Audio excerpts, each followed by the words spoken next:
Hello! ఈ భూమి మీద పుట్టిన ఏ ఇద్దరు వ్యక్తుల జీవితం ఒకేలా ఉండదు. అలాగే ఏ ఇద్దరు వ్యక్తుల ఆలోచన విధానం ఒకేలా ఉండదు. ఒక్కొక్కరికి ఒక్కొక్క విధమైన ఆలోచన విధానం ఉంటుంది.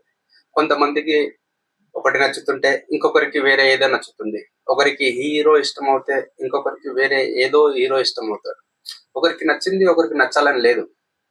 ఇక్కడ ఏమవుతుందంటే ఒక్కొక్కరి అభిప్రాయాలు, ఒక్కొక్కరి ఆలోచన విధానం, ఒక్కొక్కరి ఇష్టాయిష్టాలు చాలా వేరైనప్పటికీ ఏదో ఒక సందర్భంలో ప్రతి ఒక్కరు తన దగ్గర ఉన్నదాన్ని గుర్తించి ఆనందించకుండా పక్క వాళ్ళ దగ్గర ఏదో ఉంది, అది నా దగ్గర లేదే అని అస్తమానం దాన్ని తలుచుకుంటూ తనకున్న ప్రశాంతతని పోగొట్టుకొని ఎప్పుడు పక్క వాళ్ళ గురించి ఆలోచిస్తూనే ఉంటాడు. ఇక్కడ ఒక చిన్న స్టోరీ. ఒక కాలేజ్ లో ఇద్దరు వ్యక్తులు చదువుతా ఉంటారు. ఒకరు భరత్, ఒకరు రాజు. ఇద్దరు మంచి ఫ్రెండ్స్. ఒకనొక సందర్భంలో ఇద్దరు మాట్లాడుకుంటారు. మన కాలేజ్ అయిపోయిన తర్వాత ఏం చేద్దాం రా అని ఆలోచించినట్టయితే భరత్ అని చెప్తాడు, నా కాలేజ్ అయిపోయినప్పుడే నేను సిటీకి వెళ్తాను, ఇంకా మంచి కాలేజ్లో చదువుతాను, దాని తర్వాత మంచి కంపెనీలో నేను జాబ్ తెచ్చుకుంటాను, నాకు చాలా డబ్బు సంపాదించాలన్న కోరిక ఉంది, సొసైటీలో మంచి పేరు తెచ్చుకోవాలనే కోరిక ఉంది అని చెప్తాడన్నమాట. రాజు ఏం చెప్తాడంటే, మా నాన్నకు మాకు తరతరాల నుండి ఒక చిన్న కిరాణం షాప్ ఉంది, మా నాన్న నన్ను సిటీ పంపించాడు, ముందే చెప్పేశాడు మా నాన్న, నన్ను ఈ కిరాణం షాప్ చూసుకోమని చెప్పిండు. సో మా నాన్న మన కాలేజ్ అయిపోయినప్పుడే నన్ను బంద్ చేసేస్తాడు అని చెప్తాడు. అనుకున్నట్టుగానే కొన్ని రోజులకు మంచి ఎగ్జామ్స్ రాస్తారు. ఇద్దరు మంచి మార్కులతో పాస్ అవుతారు. భరత్ అనుకున్నట్టుగానే సిటీకి వెళ్ళిపోతాడు, మంచి కాలేజ్లో చేరుతాడు, మంచి మార్క్స్ తో పాస్ అవుతాడు, మంచి కంపెనీలో, ఒక సాఫ్ట్వేర్ కంపెనీలో ఉద్యోగం తెచ్చుకుంటాడు.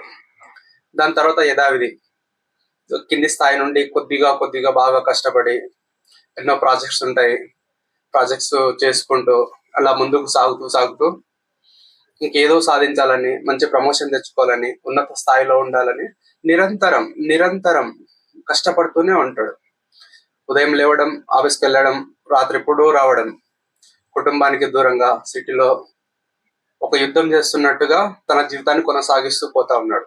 చాలా డబ్బు సంపాదించండు, మంచి కారు ఉంది, ఈఎంఐలో తీసుకున్నాడా ఎలా తీసుకున్నాడా అని కాదు, కారు ఉంది, సొసైటీలో మంచి పేరు ఉంది, చాలా మంది పోగొడతా ఉన్నారు, సిటీ వెళ్ళిండు, మంచిగా సంపాదిస్తుండు, కారు తెచ్చుకున్నాడు, అందరు గౌరవిస్తా ఉన్నారు. ఇక్కడ రాజు విషయానికి వస్తే వాళ్ళ నాన్న ఉన్న చిన్న కొట్టులోనే చూసుకుంటా ఉన్నాడు, సామాన్ చేస్తా ఉన్నాడు, అన్ని చూసుకుంటా ఉన్నాడు. ఉదయం నుండి సాయంత్రం వరకు కొట్టులో కష్టపడుతున్నాడు. సాయంత్రం ఇంటికి వెళ్ళి ఫ్యామిలీతో టైం స్పెండ్ చేస్తుండు, కలిసి భోజనం చేస్తుండు, కలిసి కబుర్లు చెప్పుకుంటా ఉన్నాడు.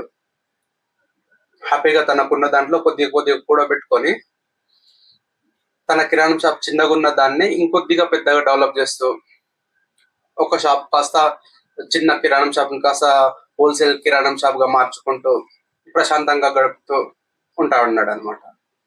ఇక్కడ ఏదో సందర్భంలో పండగలకో పబ్బాలకో భరత్ ఊరికి రావడము, వచ్చిన ప్రతిసారి రాజుని చూడడము, ఈర్ష్యపడము.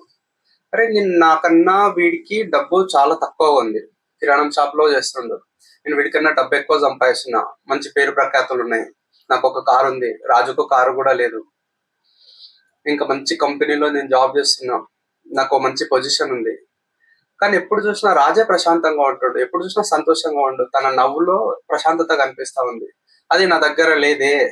మార్నింగ్ లేచినప్పుడు సంధి ఆఫీస్ కోసం కష్టపడడం, రాత్రి ఎప్పుడో రావడం, పడుకోవడం, మళ్ళీ లేగడం, వెళ్ళడం, ఎప్పుడు ప్రశాంతంగా ఉందామని ప్రయత్నించినా కూడా నాలో ప్రశాంతత లేదే అని బాగా ఆలోచిస్తూ ఉంటాడు అస్తమానం.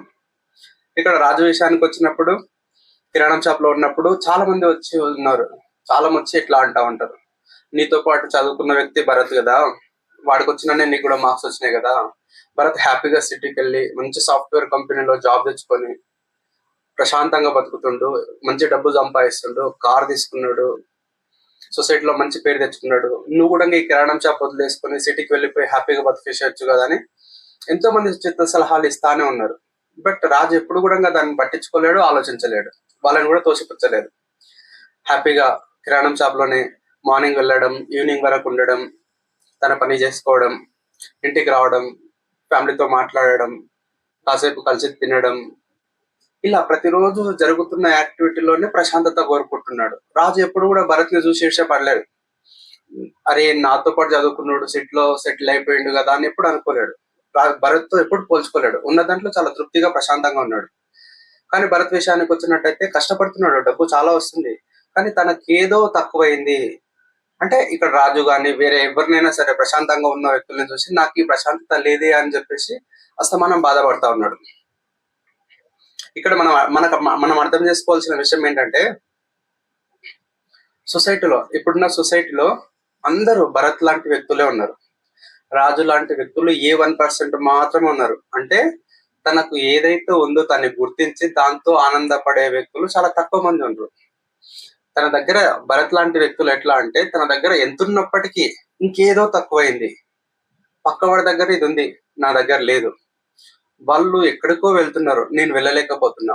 వాడు ప్రశాంతంగా ఉంటుండు, నేను ఉండలేకపోతున్నా. ఉన్న దాంట్లో తృప్తి పడదాము అన్న ఆలోచన విధానం లేదు ఇప్పుడు సొసైటీలో ఉన్న ఏ ఒక్కరికి లేదు. జస్ట్ ఏ 1% మందికి మాత్రమే వాళ్ళ దగ్గర ఉన్న దాన్ని వాళ్ళు తృప్తి పొందుతూ ప్రశాంతంగా ఆనందిస్తూ తన ప్రశాంతతని వాళ్ళ చేతిలో పెట్టుకున్నారు, ఎవరి దగ్గర పెట్టలేదు. మిగతా 99% మంది ఇప్పుడున్న సొసైటీలో అందరూ ఉన్న దానితో ఎవరు తృప్తి పడడానికి రెడీగా లేరు. ఇలా ఈ స్టోరీ మనకేం చెప్తుందంటే, ఫస్ట్ మనతో ఏది ఉందో దాన్ని గుర్తించి దాంతో ఆనందపడాలి. ఎప్పుడైతే మనం పాజిటివ్ గా ఉండి ఆనందపడుతున్నామో అప్పుడు కొత్త ద్వారాలు ఓపెన్ అవుతాయి. నువ్వు నెక్స్ట్ ఏం చేయాలి, ఇప్పుడు డబ్బు ఉంది, ఇంకొద్దిగా డబ్బు సంపాదించాలి, నువ్వు ఉన్నదాంతో తృప్తిగా ఉన్నావు, ప్రశాంతమైన వాతావరణంలో ఉన్నావు. ఇలాంటి మైండ్ సెట్ తో ఉన్నప్పుడు ఇంకా ఏదో కొత్తగా ట్రై చేసేందుకు ఇంకా కొత్తగా దారులు ఓపెన్ అవుతా ఉంటాయి. అంటే ఇంకొద్దిగా మనీ యాడ్ చేసుకోవడం కోసం నువ్వు ఇంకేదో యాక్టివిటీ చేస్తూ ఉంటావు. అలా కాకుండా అస్తమానం ప్రతిసారి ఉన్నదాంతో తృప్తి పడకుండా పక్క వాళ్ళని చూసి వాళ్ళ దగ్గర ఉంది నా దగ్గర లేదంటే మన మైండ్ కూడా ప్రశాంతంగా ఉండదు. ఎప్పుడు నిరంతరం ఏదో ఒక ఆలోచనలో ఏదో ఒక చింతనలో అస్తమానం ఉన్నప్పుడు నువ్వు కొత్తగా ఇంకేం ఆలోచించగలవు, కొత్తగా ఇంకేం నేర్చుకోగలవు, ఇంకా డబ్బులు ఇంకా కొత్తగా ఎక్కడికి వెళ్ళి తెచ్చుకోగలుగుతావు. ఇక ఈ స్టోరీలో మనం తెలుసుకోవాల్సిన ముఖ్యమైన విషయం ఏంటంటే, డబ్బు ముఖ్యమైనప్పటికీ మరి ప్రశాంతతని వదిలేసుకొని సంపాదించే డబ్బు అవసరమా అని నేను చెప్పాలనుకుంటున్నాను ఈ వీడియో ఎంతసేపు చూసినందుకు థ్యాంక్ యూ సో మచ్. నచ్చితే ఛానల్ని సబ్స్క్రైబ్ చేసుకోండి. ఉంటా, బాయ్.